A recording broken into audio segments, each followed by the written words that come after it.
I'm doing this small video to show you my equine clinical skills and handling skills.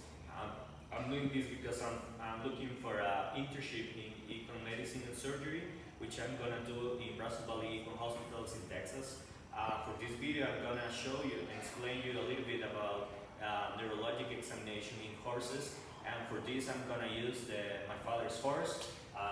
He's Rambo. He's a 7-year-old mixed breed of American Painted Horse mare and national Costa Rican horse.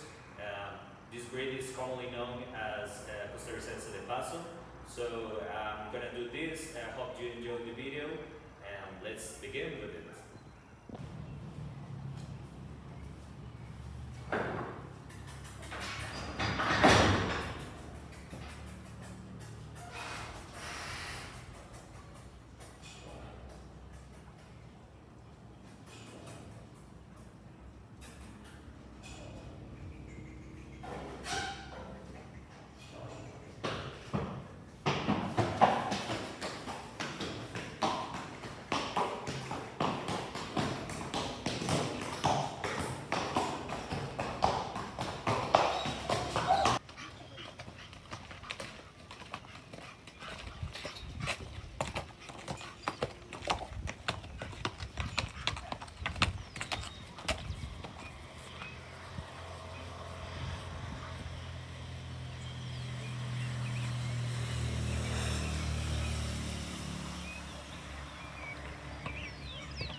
The first step in the neurologic exam is to start examining the horse from the distance. So you have to see if the horse is standing in a proper position, in a square position, which you can see in all four legs.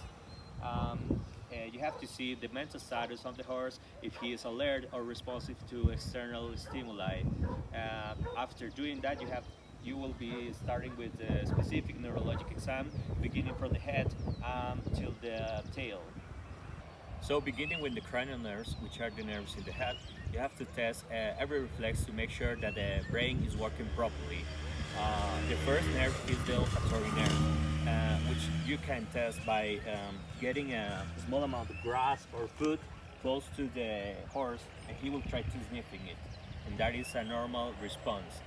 The second nerve is the optic nerve, which you can test with the Menard response. This test consists in getting the hand close to the horse, and he should blink instantaneously. The third nerve, which is the oculomotor neuron nerve, control the movements of the eye. So you can move the horse head toward the sides and up and down, and the horse eye should move in that direction as well. If you see any type of strabismus, that might indicate an abnormality in the oculomotor nerve. To examine the fourth and sixth nerve, which are the abducens and tracheal nerve, they also control the eye movement. So, as well as the oculomotor nerve, you have to move the head to the lateral and up and down to see if the eye moves in that direction. Regarding the fifth nerve, which is the trigeminal nerve, this nerve innervates the jaw and the sensation of the mandible. So if the horse is chewing properly, that might indicate that this nerve is working well.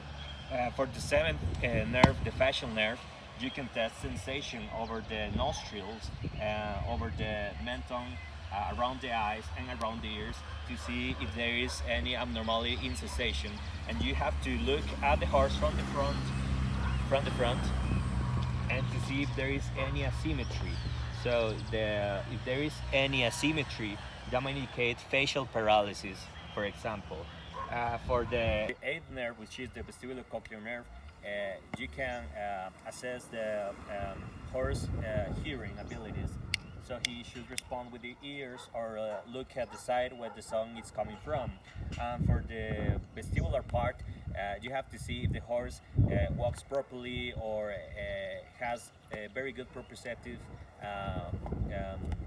responses, which is that he has to know where to put the legs, how to walk. If he has some imbalance, ataxia, and coordination, that might indicate abnormality in the vestibulocochlear system. For the ninth nerve, which is the glossopharyngeal nerve, you can test the ability of swallowing. So you can give him a small amount of food and let it eat it and see if he can swallow properly. So you can assess this more specifically with endoscope, but this is a way you can see it without any specific equipment.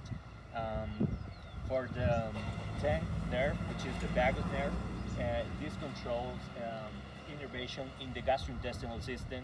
So you have to make sure that the horse manures at the regular times, that digestion is well, that intestinal sounds are very good to see if the vagus nerve is well.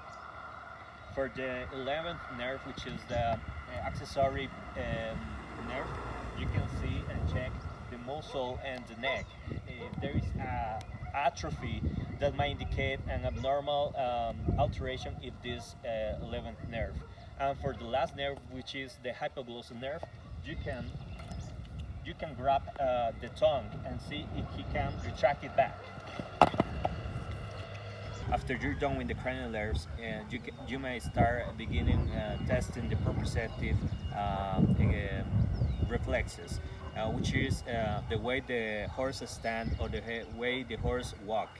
So for this, you can do several tests to see if he has a proprioceptive deficit. For this, you can pick up a feet and put it in front of the other. The normal horse should take it back to the normal position. If he has difficulties to take it back to the normal position or takes it back to by his weight stance, there is a normal reaction.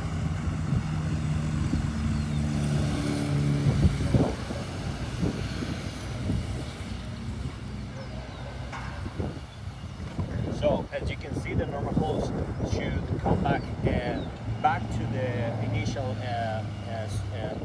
spot. So you can test this again by putting the leg away from the horse, and he will try to come back to the normal position. You can do it with both for legs as well.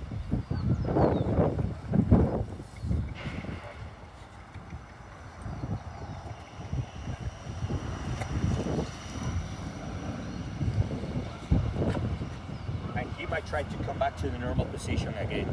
So this is a normal proprioceptive reaction. You also have to test if the tail is working properly, if the anal reflex is normal. For this, you can grab the tail and pull it up and to lateral, and he will try to put it down again. That is a normal response. If the tail is flaccid, that might indicate equine cauda syndrome, which is a lesion in this part of the spinal canal. For the anal test, you can pitch around the anus to see if he contracts it, and there is a normal response.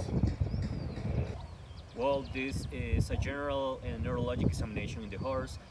There are more tests, more specific tests that you can do, where the horse is recumbent or if it's a fall, but that will depend on every case. So in general, you have to start with the cranial nerves, you have to test the proprioceptive deficits and the tail and anus reflex. So this is a small video explaining a little bit about this. I hope you have liked my video, and I hope I can see you soon. Thank you very much, and see you.